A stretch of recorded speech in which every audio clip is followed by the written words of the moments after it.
Moja kati ya habari kubwa ambayo imeweza kutrend huko kwenye mitandao ya kijamii siku ya leo ni habari ya Wema Sepetu. Wema Sepetu siku ya leo kupitia katika ukurasa wake wa Snapchat ameweza kupost picha akiwa anaonekana na mnyonyesha mtoto.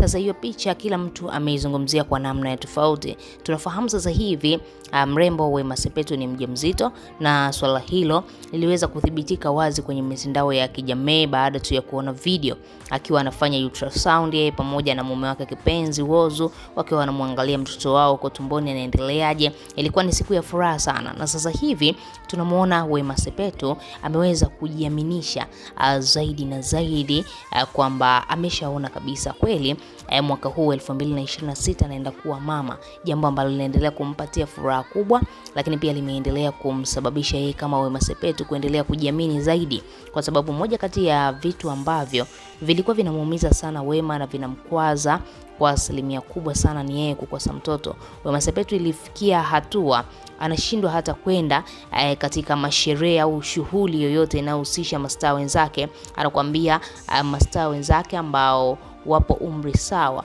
wanakuja na watoto wao, lakini yeye haji na mtoto, jambo ambalo lilikuwa linamuumiza kwa asilimia kubwa na linampelekea yeye anashindwa kabisa kuhudhuria katika tafrija tofauti tofauti, na wengine wakiwa wanamfikiria vibaya kwamba ameanza kujitenga, amekuwa ni mtu wa kujitenga sana.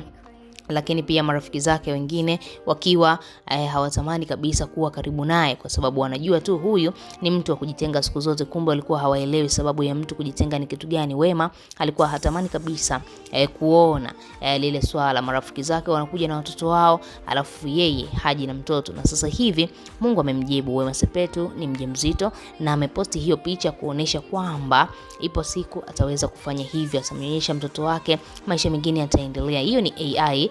Tunafikiri hiyo ni picha tu ya AI ambayo Wema aliweza kuitengeneza na kuonesha wazi kwamba kuna siku na mimi nitamnyonyesha mtoto wangu kama hivi, nitafurahi naye, nitakuwa na connect naye, na muangalia na furahi naye, mambo kama hayo. Hakuna furaha kubwa hapa duniani ambayo wanandoa au tunaweza kusema mke na mume wanaifurahia na kuipenda kama mtoto. Mtoto ni baraka siku zote, na mtoto anapokuwa ndani ya familia mnaendelea kufanikiwa nyie kama wazazi zaidi na zaidi, kwa sababu siku zote nyumba yenye mtoto ni nyumba yenye baraka.